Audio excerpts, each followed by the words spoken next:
اعوذ باللہ من الشیطان الرجیم بسم اللہ الرحمن الرحیم وذکر فإن الذکرى تنفع المؤمنین صدق اللہ العظیم۔ محترم حضرات، اللہ رب العزت کا فرمان ہے، آپس کا دینی مذاکرہ ایمان والوں کے لیے نفع بخش ہوا کرتا ہے۔ وَذَكِّرْ فَإِنَّ الذِّكْرَى تَنفَعُ الْمُؤْمِنِينَ۔ آج ہم دیکھتے ہیں کہ جہاں ہمیں اللہ کی بہت ساری عبادتیں کرنی پڑتی ہیں اور رزق حلال کے لیے ہم سب فکر مند اور کوشاں رہتے ہیں، اسی طرح ہماری ایک اور ضرورت ہے، وہ ہماری ذاتی زندگی میں ایک ضرورت نکاح کی ہے۔ نکاح ایک ایسی ضرورت ہے جس سے ہمیں اور آپ کو اللہ رب العزت کی دی ہوئی نعمت سے سکون بھی ملتا ہے اور انسانوں کے بڑھنے کا ذریعہ نکاح ہے۔ اللہ تعالیٰ نے کلام اللہ میں فرمایا ہے لِتَسْكُنُوا إِلَيْهَا، نکاح کے ذریعے سے تم سکون حاصل کرو۔ دوسری بات یہ ہے، نکاح انبیاء علیہم الصلاۃ کی سنت ہے۔ حضرت محمد عربی صلی اللہ علیہ وسلم نے نکاح کیا ہے۔ آپ صلی اللہ علیہ وسلم کی زندگی سے وہ بھی نکاح ملتا ہے کہ اگر کوئی شخص بیوہ سے نکاح کرے تو کیسے کرے، اس کے ساتھ زندگی کیسے گزارے، کوئی عمر دراز خاتون سے نکاح کرے تو کیسے کرے، اس کے ساتھ زندگی کیسی گزارے، کوئی کنواری سے نکاح کرے تو کیسے کرے، اس کے ساتھ زندگی کیسے گزارے۔ یہ سارے نمونے حضور اکرم صلی اللہ علیہ وسلم کی زندگی میں موجود ہیں۔ نکاح سے پہلے اور نکاح کے بعد کے بھی نمونے آپ صلی اللہ علیہ وسلم کی زندگی میں موجود ہیں کہ اگر کوئی شخص نکاح کرنے کا ارادہ کرتا ہے تو جس سے بھی نکاح کرنا ہے، آیا اس کو دیکھ سکتا یا نہیں دیکھ سکتا، تو کوشش یہ ہونی چاہیے کہ اس کی والدہ محترمہ اور بہنیں کافی ہیں، لیکن اگر وہ خود سے دیکھنا چاہتا ہے تو اس کا دل پاک ہو اور چھپ کر صرف اس کے چہرے اور ہاتھ کو، ہتھیلیوں کو دیکھ سکتا ہے۔ نکاح ہونے کے بعد ایک دوسری شکل آتی ہے کہ جو لڑکی والوں کے گھر کی طرف سے تحفے کی شکل میں، گفٹ کی شکل میں ایک جو چیز ملتی ہے دولہا کو، وہ جہیز کہلاتی ہے۔ شریعت مطہرہ میں جہیز کے نام کی کوئی چیز نہیں ہے۔ اگر ہم کلام اللہ کی روشنی میں دیکھیں، رسول اللہ صلی اللہ علیہ وسلم کی زندگی میں دیکھیں، یا صحابہ اکرام رضی اللہ عنہم اجمعین کی زندگی میں دیکھیں، تو دور دور تک جہیز نام کی کوئی چیز نہیں ہے۔ آج ہمارے سماج نے،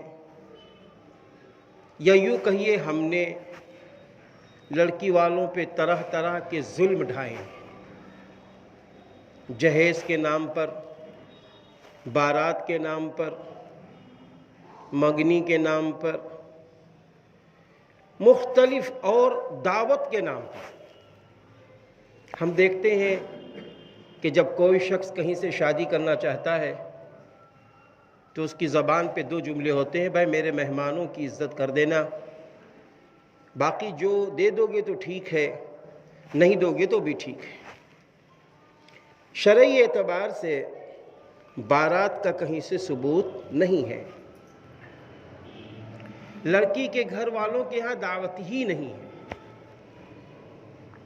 دعوت تو نکاح کے بعد شکرانے میں ولیمہ ہے، وہ دعوت ہے جو لڑکے والوں کی طرف سے ہے، لڑکی والوں کی طرف سے دعوت ہے ہی نہیں، ہے ہی نہیں۔ اسی طرح 100 آدمی، 50 آدمی، 200 آدمی بارات کی شکل میں جائیں، یہ نہیں ہے۔ پھر اسی طرح لڑکی والوں پر دباؤ بنایا جائے جہیز کی شکل میں کہ ہمیں نقد دے دو، یا ہمیں 4 پہیے کی گاڑی دے دو، 2 پہیے گاڑی دے دو، تو یاد رکھیے اس طریقے کے سوال تو قطعاً حرام ہے۔ جہیز کا مطالبہ کرنا کہیں سے نہیں ہے ہی نہیں، یہ تو حرام ہے کہ ہمیں یہ نہیں یہ چاہیے، یہ نہیں یہ چاہیے، یہ حرام ہے۔ اس لیے آج ہمارے اور آپ کے سامنے جو بہت اہم مسئلہ ہے وہ جہیز کے نام پر ہے۔ جہیز وہ سامان کہلاتا ہے کہ لڑکی والے اپنے داماد کو سامان کی شکل میں ساتھ میں جو دیتے ہیں اس کو جہیز کہا جاتا ہے۔ آج جہیز کے نام پر لڑکی کے گھر والے ہر وقت فکر مند رہتے ہیں، ہر وقت فکروں میں مبتلا رہتے ہیں کہ ہمیں یہ سامان دینا ہے، کیسے دیں گے؟ کچھ لوگ قرضہ لیتے ہیں،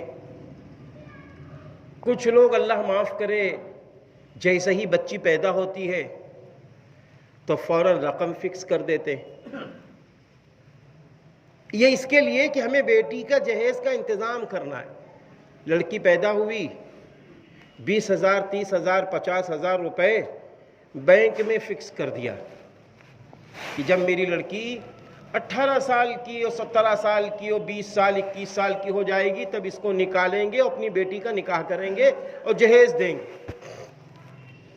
تو میرے بھائیوں، سود کا لینا اور دینا دونوں حرام ہیں۔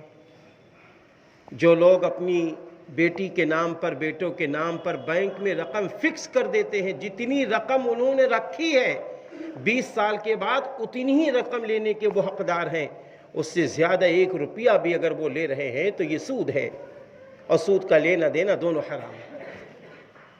سود کا لینا دینا دونوں حرام ہے کہ معلوم یہ ہوا کہ فکس کر دی گئی رقم، اور اس سے جو پارٹی کی جاتی ہے، شادیاں یعنی دعوت کا انتظام کیا جاتا ہے، وہ سب حرام ہے۔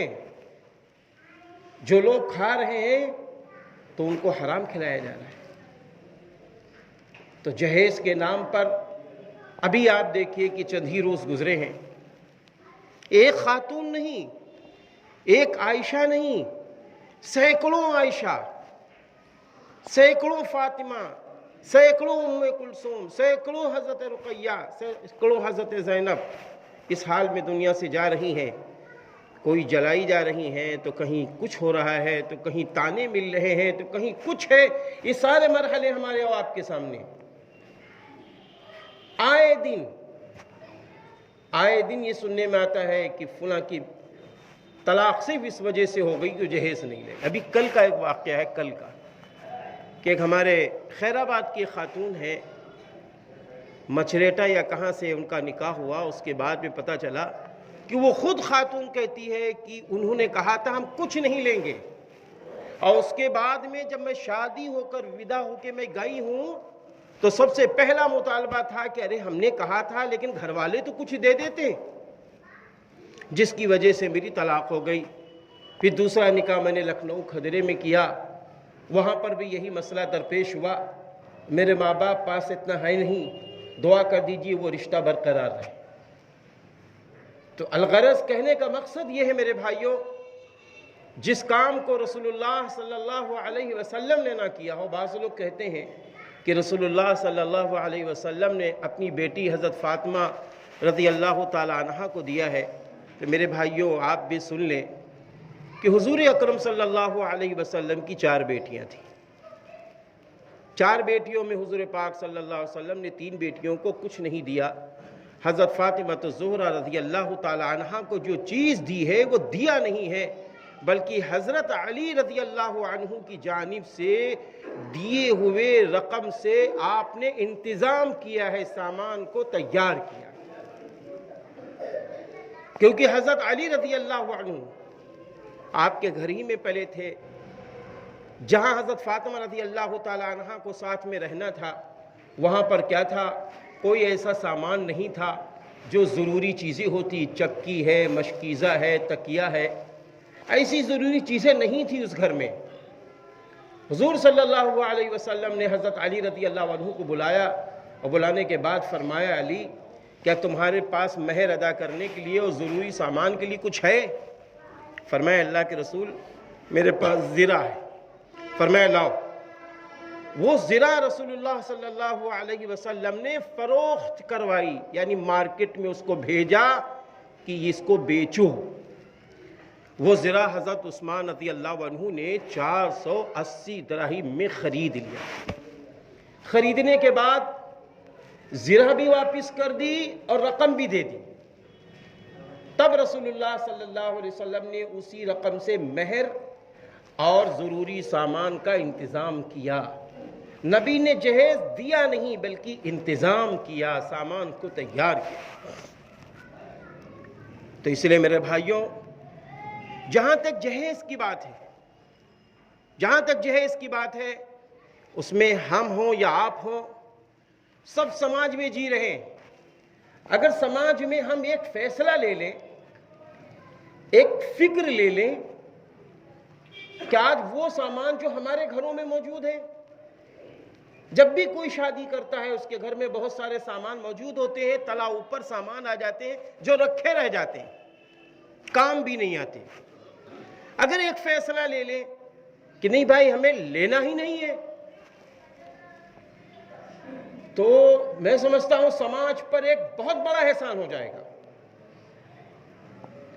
اور دوسرے لڑکی والے یہ طے کر لیں کہ ہم کو ایسے صالح مرد کو تلاش کرنا ہے، نیک مرد کو تلاش کرنا ہے جو حریص و لالچی نہ ہو۔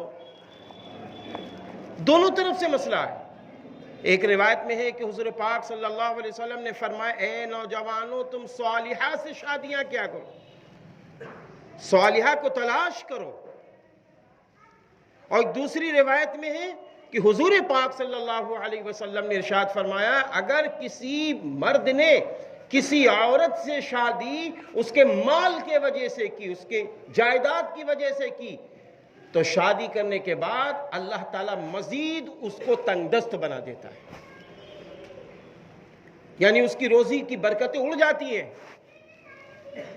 کیونکہ اس نے مال کی وجہ سے شادی کی ہے۔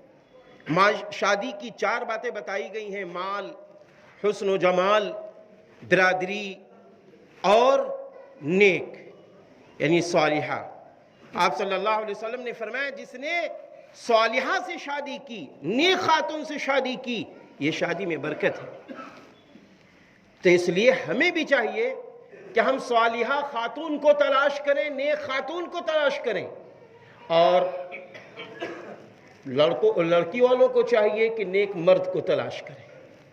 تو جب ہماری فکریں یہ ہو جائیں گی، سوچ یہ ہو جائے گی، تو انشاءاللہ تعالی بہت حد تک جہیز کا مسئلہ تھم جائے گا اور لوگوں کے گھر آباد ہو جائیں گے۔ ورنہ آپ یقین مانیے میں سچ کہہ رہا ہوں، زمینی سطح سے میں جڑا ہوں، ایسے ایسے فون آتے ہیں، کوئی ہفتہ نہیں ہوگا میرے بھائیوں جس میں یہ بات نہ آتی ہو کہ ساس کے تانے جہیز کی وجہ سے، نندوں کے تانے جہیز کی وجہ سے۔ اب تو نوجوان لڑکے خود اپنی بیوی سے کہتے تو یہ کیوں نہیں لائی، جا تو اپنے گھر سے یہ رقم لا، جا تو اپنے گھر سے یہ چیزیں لا۔ اب یہ خود کہتی ہیں اور خود کہتے ہیں لڑکے۔ تو اس لیے میرے بھائیوں، ہم اسلام کی روشنی میں اگر شادیاں کرنے لگیں، ہمارا نکاح مسجد میں ہو، مسجد میں ہو۔ ابھی خیرہی بات کی ایک صاحب کی بات ہے، بات چیت آپس میں ہونے لگی کہ اگر نکاح مسجد میں ہو جائے تو اس میں ایک صاحب بولے، لوگ کہیں گے کہ لگتا ہے کوئی معاملہ ہے، لگتا ہے کہ کوئی معاملہ ہے۔ نہیں میرے بھائیوں، کوئی کچھ کہے، ہمیں نکاح مسجد میں کرنا، مسجد میں نکاح کرنا سنت ہے، مسجد میں نکاح کرنا سنت ہے، ہمیں اس لیے مسجد میں نکاح کرنا ہے۔ تو اس لیے بہرحال ہم سماج سے جتنی بھی رسمیں مٹا سکتے ہو مٹا ڈالیں، حرام چیزوں سے جتنا بچ سکتے ہوں بچ لیں، اچھے کام جتنے دنیا میں کر سکتے ہوں کر لیں، کیونکہ حضور پاک صلی اللہ علیہ وسلم نے ارشاد فرمایا جو اپنے لیے پسند کرو اپنے بھائیوں کے لیے پسند کرو۔ ہمیں یہ پسند ہے کہ ہم قرض دار نہ ہوں، تو ہم کو یہ بھی پسند ہونا چاہیے کہ ہمارا وہ بھائی جس کی بیٹی ہم لے رہے ہیں، جو ہمارے ہونے والے وہ سسر بنیں گے، وہ بھی قرض دار نہ ہو۔ ایسا ماحول بنانا چاہیے، اس سے انشاءاللہ نفع ملے گا، سماج کے اندر کافی خوشیاں پنپیں گی۔ وآخر دعوانا ان الحمدللہ رب العالمین۔ بے سنت